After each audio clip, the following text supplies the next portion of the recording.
Eu vou começar a ler em Efésios no capítulo 3. Vocês lembram que na semana passada eu falei sobre Efésios 4 e 5? Aí você me pergunta, mas por que você não começou logo do início? Porque nas cartas de Paulo, especialmente nessa carta aos Efésios, essa sequência de capítulos e versículos, às vezes até atrapalham a gente a entender o todo da mensagem que ele está tentando dizer.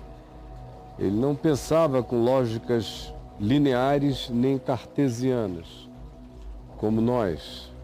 Essa coisa que anda numa linha só para frente, que é focadamente, afuniladamente, objetivamente crescente, no sentido de que se cria ao final uma apoteose e uma conclusão. Há muitos textos de Paulo que já começam concluindo o que ele vai dizer. Às vezes ele já anuncia de saída o que ele quer construir, o que ele quer erguer. Como é aqui no caso da carta aos Efésios. Praticamente, por onde você pegue, você chega ao início tanto quanto ao fim. Porque é uma outra maneira de pensar, não é linear, ela é frequentemente espiral na sua crescente. E leva algum tempo para as pessoas realmente entenderem, demanda uma intimidade grande com os textos e com a mensagem e com o modo de pensar desse autor que se chama Paulo, para você entender qual é o processo. E também há uma variação significativa em relação a com que idade ele está.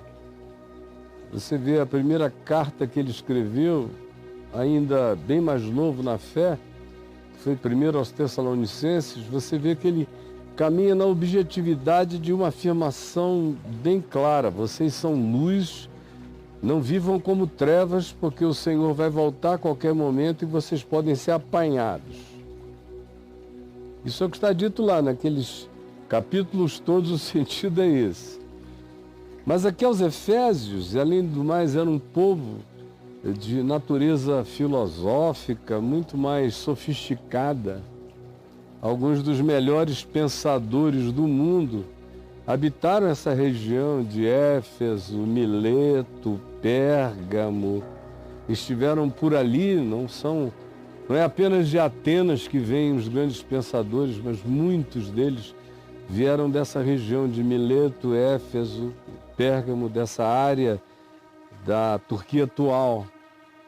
Quanto mais você pesquisa para trás, você vê a importância extraordinária dos pensadores de Mileto, atingindo períodos de 3.000 anos antes de Jesus. Então, como Paulo é próprio, ele fala adequadamente às pessoas, à cultura, ao público que o estava ouvindo. Isto dito, porque é quase desnecessário, é quase um luxo fazer essa explicação, mas para alguns não é, só para outros é que parece uma desnecessidade. Mas há alguns aqui que aproveitaram o que eu acabei de dizer. Então, dito isto, eu vou ler em Efésios, começando no capítulo 3, quando Paulo diz, por esta causa. Logo, essa causa é algo anterior, que a gente vai ter que evocar, ir e entender. Por esta causa, eu, Paulo, o prisioneiro de Cristo Jesus, por amor de vocês, que não são judeus, que são considerados pelos judeus gentios, são considerados pagãos, são considerados os não eleitos. Porque quem não fosse judeu, o judeu pensava como sendo uma categoria de grau inferioríssimo. Havia judeus que negavam até a plenitude da humanidade desses indivíduos. Parecia que fazer aquela operação de fimose, de circuncisão, para se tornar judeu, segundo a carne, produzia até uma evolução no indivíduo. Vocês vejam como o fanatismo religioso pode reduzir a dedução humana a níveis incompreensíveis de loucura. Mas é assim como entre nós. Tem gente que diz, não, se ele não crê como eu creio, se ele não tem a minha doutrina, se ele não frequenta os lugares que eu frequento, ele é um gentio, ele não é um eleito. Para ser um eleito de Deus, tem que se deixar uniformizar de maneira doutrinária e comportamental. Aí é um eleito de Deus. É um ser verificável do lado de fora. Mas Paulo diz, por esta causa eu, Paulo, prisioneiro de Cristo Jesus, porque ele diz que está preso por causa da mensagem que ele sustentava, que era uma mensagem diferente da dos judeus. E era uma mensagem que tinha por finalidade levar o evangelho, boanovizar a mente dos chamados gentios, dos chamados dos não-judeus, dos não-eleitos. Ele diz, eu estou preso por causa de vocês, porque eu não aceitei negociar com os judeus a extensão da graça de Jesus que alcança o mundo inteiro. É por isso que eu estou aqui, porque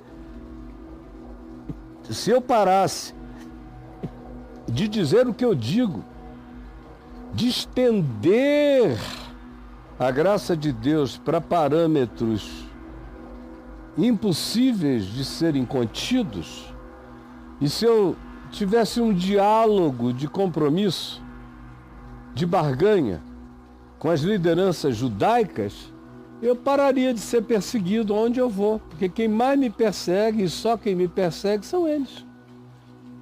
Não são os romanos, são os judeus. Sejam eles os judeus do judaísmo ou sejam os cristãos judaizados, que eram os híbridos, os que queriam Cristo, mais a lei de Moisés, que Paulo diz não. O fim da lei é Cristo. E em Cristo a gente obedece à lei da vida. É outro nível.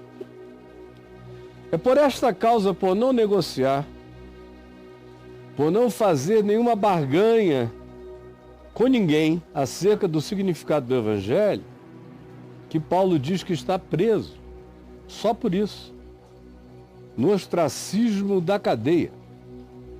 Por amor ao mundo, aos gentios, aos não eleitos. E ele diz, se é que tendes ouvido a respeito da dispensação da graça de Deus, dessa dimensão de dispensação, é uma percepção aqui, para ele, nesse caso, não é um período que começa aqui e termina ali, não. Para ele vem de dispensa, é de abrir um portal, olhar para dentro e enxergar riqueza. Ele diz, se é que vocês já ficaram sabendo dessa dimensão, dessa dispensação, dessa riqueza da graça de Deus que foi confiada a mim, em favor do mundo, em favor dos não eleitos. Porque, num certo sentido, Paulo estava sozinho em favor do mundo, contra o proselitismo judaísta e contra a hibridização falsificante dos cristãos chamados de judaizantes. Se é que vocês têm consciência disso, de que eu vivo e prego essa dimensão para vocês, por vocês, e sofro as consequências. E isso foi confiado a mim, nesta geração, no ambiente em que eu vivo, não importando quais sejam os resultados, eu não negocio.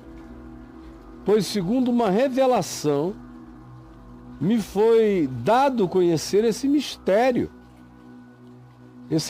extraordinário, conforme eu escrevi há pouco, resumidamente, pelo qual, quando lerdes, podeis compreender o meu discernimento, a minha compreensão, o meu evangelho, que não é segundo a ordem levítica, é segundo a ordem de Melquisedeque, não é segundo a linhagem de Israel segundo a carne, conforme a graça universal de Deus cobrindo todos os homens. É um mistério que sempre esteve presente como manifestação livre de Deus no mundo, mas os semitas, depois os hebreus, depois os israelitas, depois os judeus e depois os cristãos judaizantes nunca entenderam. Que mistério é esse? Ele diz, eu falei resumidamente acerca disso antes. Então a gente vai ter que ler antes agora, para lembrar o que foi que ele disse. Que coisa resumida foi essa? Que mistério é esse que explica o compromisso de Paulo de pregar o Evangelho e viver com as consequências, alcançando o máximo possível de não-judeus, de não-eleitos. De não-eleitos, de gente que não tem a presunção de ser um eleito de Deus. Gente sem pedigree. Ele está dizendo, o meu compromisso, pelo qual eu estou preso, é esse, de estender as dimensões, a dispensação da graça de Deus para fronteiras não riscadas em chão nenhum, porque é infinito esse amor. Por isso ele vai dizer no capítulo 3, no verso 18, para poderes compreender qual a largura e o comprimento e a altura e a profundidade, e conhecer o amor de Cristo que excede a todo entendimento, para que sejais tomados de toda a plenitude de Deus. Ou seja, me foi revelado que isso é ilimitado. E ninguém pode definir os eleitos de Deus, porque é só Deus quem os justifica. Assim como estamos todos proibidos de separar o joio do trigo, porque isso não é tarefa para homens. De modo que eu estou aqui apanhando sozinho pelos não eleitos, pelos ignorantes, pelos que não têm pedigree, pelos que não são judeus, nem judaizados, nem igrejados, nem confinados, de jeito algum. Esse é o mistério que me foi dado, e eu expus resumidamente, a saber, o quê? Quando ele diz no verso 11 do capítulo 2, ele diz, lembrai-vos de que antes vós, falando à igreja dos gentios de Éfeso, que ele espera que tenham compreendido alguma coisa, acerca de quem ele reclama que qualquer falso apóstolo ou pregador que chegasse lá desvirtuando tudo, eles acabavam seguindo, mas que a verdade do Evangelho toda em favor deles, eles acabavam preterindo, revelando essa necessidade humana e essa ambivalência humana de um lado confessar que quer liberdade, de um outro lado não saber viver sem alguma escravidão. Então ele diz, lembrai-vos de que antes vocês, gentios, gentios segundo a carne, chamados pelos judeus de incircuncisos, de gente que não fez a fimose sagrada da consagração, de gente que não foi batizada segundo o batismo judaico, que era a circuncisão. Vocês que eram chamados de não batizados, de incircuncisos, de alienados por aqueles que se auto-intitulam batizados e circuncisos, na carne, no rito, na forma, nas manifestações externas, mas eles julgam todo aquele que não fez essa viagenzinha ritual que eles fizeram, glorificando eles essa circuncisão feita por mãos humanas. E ele com isso está dizendo que ele repete várias vezes, que a verdadeira circuncisão não é no pênis, não é no cabrestinho, não é a fimose, é no coração, quando se tira o coração de pedra e se coloca um coração de carne, sensível ao Espírito de Cristo, ao Evangelho, à lei da vida em nós. Então ele diz, naquele tempo, vocês que eram julgados desse modo, viviam também e eram considerados como gente sem Cristo. Eram considerados como pessoas separadas da comunidade de Israel segundo a carne. Por esses que se auto-intitulam de circuncisão, vocês eram considerados separados da comunidade de Israel e estranhos às leis, às alianças da promessa. Vocês não sabiam do amor de Deus. Eles sabiam e não vivenciavam. Vocês não sabiam e viviam alienados. Eles sabiam e achavam que era só para eles. E se diziam os eleitos. E expulsavam vocês e consideravam vocês aqueles seres perdidos. É uma história que se repete sempre, nos dias de Paulo, entre hoje e ainda o haverá no futuro, da mesma forma. Vocês que eram assim, tratados como estranhos, alienígenas, em relação às alianças da promessa.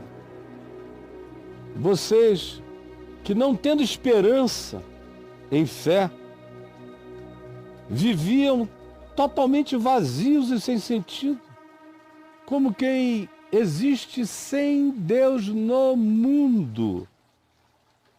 Mas agora, se a graça de Deus alcançou vocês, se vocês foram iluminados, se vocês creram, como eu falei intensa e repetidamente na semana que passou, está tudo gravado para você aí.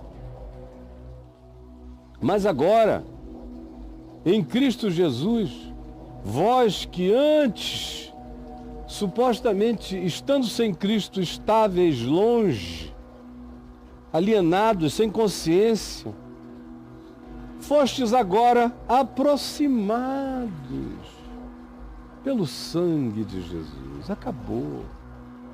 Acabou essa história de judeu e não judeu. Acabou essa história de eleito e não eleito.